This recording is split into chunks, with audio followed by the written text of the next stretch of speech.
Today, we're diving deep into a really fascinating area within cardiology. We're looking specifically at new research concerning peripheral artery disease, or PAD, and type 2 diabetes. Yeah, it's a critical intersection, definitely. And PAD itself, I mean, it affects a huge number of people. It really does. We're talking PAD affecting the legs, right? Yeah. Which is pretty common and often leads to, well, reduced walking ability and just a lower quality of life for people. Absolutely. The global impact is massive, over 230 million individuals affected worldwide. And, the frustrating thing is that current treatments for really improving functional capacity, their walking ability, they're quite limited. Exactly. Which is why this new study we're discussing today is so interesting. It seems to offer a bit of new hope there. It does. Our focus is on a recent publication in The Lancet. It just came out online March 29th, 2025. It details the results of the STRIDE trial. Okay, STRIDE, let's break that down. That's STRIDE, standing for semaglutide and walking capacity in people with symptomatic peripheral artery disease and type 2 diabetes. So the name itself tells you a lot. Precisely. The core question the researchers were asking was essentially, could semaglutide, a medication many are familiar with now, actually improve walking ability, maybe ease those PAD symptoms like claudication, and ultimately boost the quality of life for people dealing with both PAD and type 2 diabetes? Right. And semaglutide, maybe just a quick refresher for everyone. How is it given? Sure. So semaglutide is a medication given as a subcutaneous injection just once a week. It's a GLP-1 receptor agonist. Okay. Primarily known for diabetes management, but increasingly showing other benefits too. Exactly. Cardiovascular benefits are becoming clearer. And this STRIDE trial, it sounds like it was a pretty robust study, not just a small pilot or something. Oh, no, definitely not. It was a phase 3B trial, so building on earlier work. And crucially, it was double-blind, randomized, placebo-controlled. The gold standard, basically. Oh, right, to really minimize bias. And they did this across 112 sites in 20 countries, so pretty widespread. Wow. And how long did they follow the patients for? The treatment period was 52 weeks, a full year. A year. Okay, that gives a decent amount of time to see effects. Uh-huh. Now, who are the patients in the study? What kind of profile did they have? They recruited adults, so 18 and older, who had both a diagnosis of type 2 diabetes and symptomatic PAD, specifically PAD with intermittent claudication. Meaning they get leg pain when walking? Yes, but they had to be able to walk more than 200 meters initially.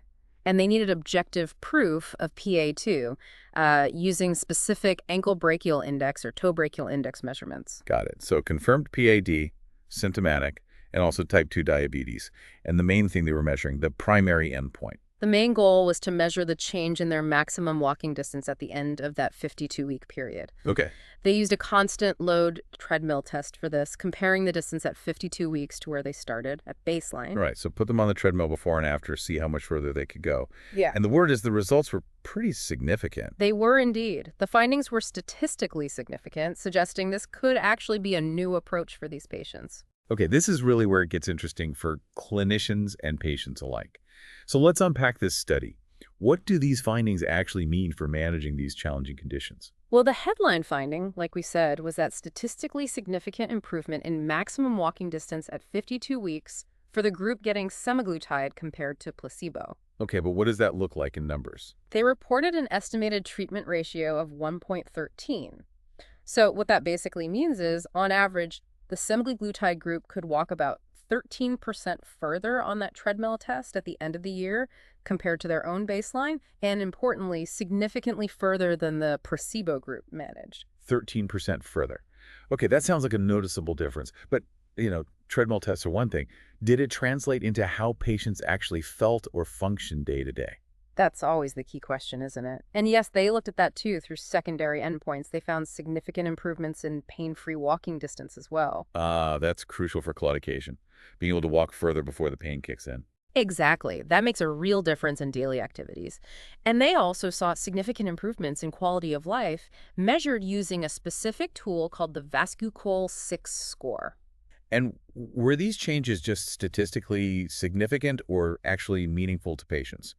Well, importantly, the researchers highlighted that these improvements actually met thresholds that were pre-specified based on patient input as being clinically relevant. So, yes, likely changes people would actually notice and value. That's fantastic. Not just numbers on a page, but potentially real-world benefit.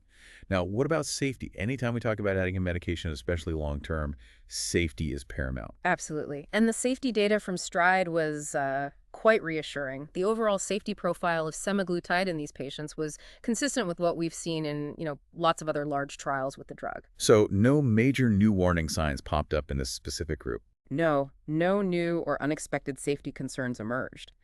Actually, serious adverse events that were thought to be potentially related to the study drug were numerically a bit lower in the semaglutide group compared to the placebo group. That's definitely encouraging to hear.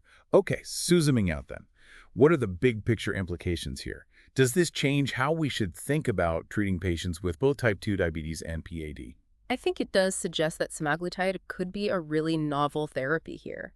It seems to improve not just their functional capacity, their walking, but could potentially improve longer-term outcomes too in this, let's face it, very high-risk population. And is this instead of other treatments or on top of them? That's a really important point. These benefits appear to be in addition to the standard care these patients were already getting, their diabetes meds, statins, antiplatelets, things like that. So an add-on therapy, potentially. How does the walking improvement compare to something like, say, silestazol, which is specifically used for PA symptoms? That's a great comparison to make. When you look at the absolute improvement in walking distance, the numbers seem to be in a somewhat similar ballpark to what's been seen in trials of silestazol. Okay. But, and this is a key difference, semaglutide offers those broader cardiovascular benefits, potential for weight loss, better glucose control, established cardiovascular risk reduction, which silestazol doesn't really offer. Right. So you might get similar walking benefits, but with semaglutide, you're potentially getting these extra cardiovascular pluses too. Precisely. Which could be a major advantage in this population that's already at high cardiovascular risk. Makes sense. Yeah. Now, no study is perfect.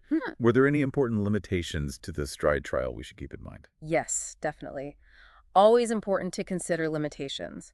First, the study only included people who had both type 2 diabetes and PAD. Okay. So we can't automatically assume these same walking benefits would apply to people with PAD who don't have diabetes. That's still an unknown. Right. That needs separate investigation.